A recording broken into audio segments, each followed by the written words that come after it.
أعوذ بالله من الشيطان الرجيم. بسم الله الرحمن الرحيم. الرحمن علم القرآن، خلق الإنسان علمه البيان. الشمس والقمر بحسبان، والنجم والشجر يسجدان.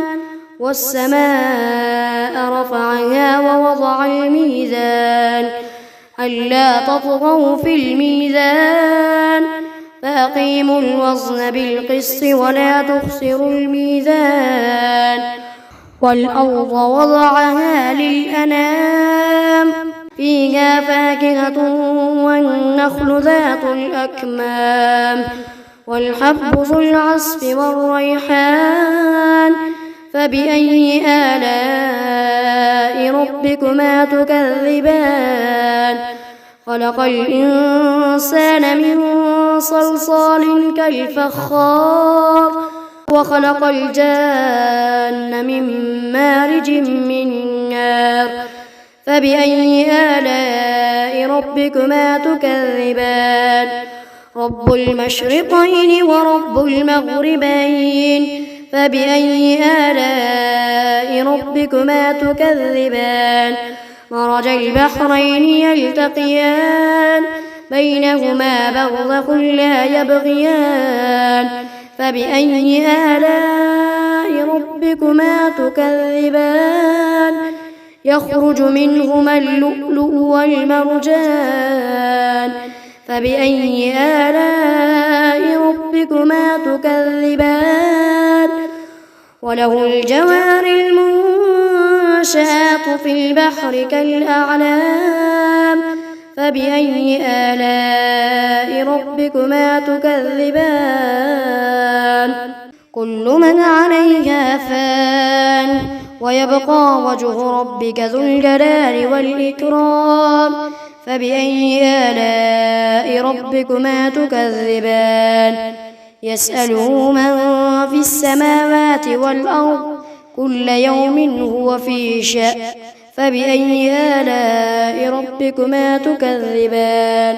سنفرغ لكم أيها الثقلان. فبأي آلاء ربكما تكذبان؟ يا معشر الجن والإنس إن استطعتم أن تنفذوا من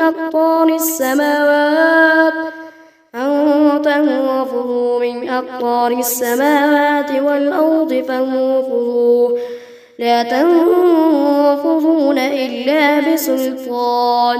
فبأي آلاء ربكما تكذبان؟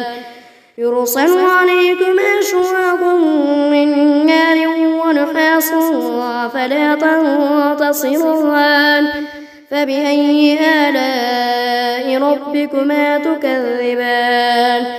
فإذا انشقت السماء فكانت وردة كالدهان.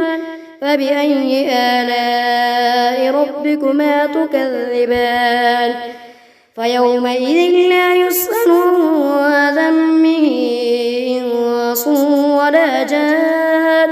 فبأي آلاء ربكما تكذبان؟ يعرف المجرمون بسيماهم فيؤخذ بالنواصي والأقدام. فبأي آلاء ربكما تكذبان؟ هذه جهنم التي يكذب بها المجرمون، يطوفون بينها وبين حميم آن. فبأي آلاء ربكما تكذبان؟ ولمن خاف مقام ربه جنتان. فبأي آلاء ربكما تكذبان؟ ذواتا أفنان. فبأي آلاء ربكما تكذبان؟ فيهما عينان تجريان. فبأي آلاء ربكما تكذبان؟ فيهما من كل فاكهة زوجان فبأي آلاء ربكما تكذبان متكئين على فرش بطائنها من استبرق وجنى الجنتين دان فبأي آلاء ربكما تكذبان فيهن قاصرات الطرف لم يطمثهن إنس قبلهم ولا جان فبأي آلاء ربكما تكذبان كأنهن الياقوت والمرجان فبأي آلاء ربكما تكذبان هل جزاء الإحسان إلا الإحسان فبأي آلاء ربكما تكذبان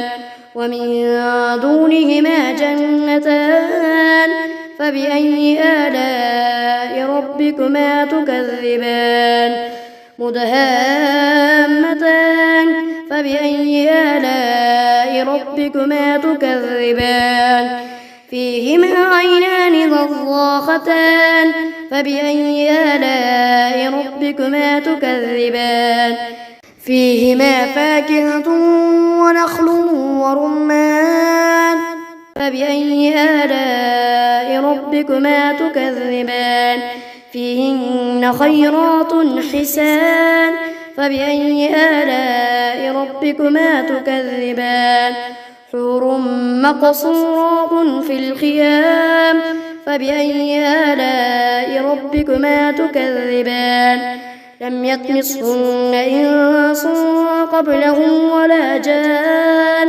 فبأي آلاء ربكما تكذبان متكئين على رفرف خضر وعبقري حسان فبأي آلاء ربكما تكذبان تبارك اسم ربك ذي الجلال والإكرام.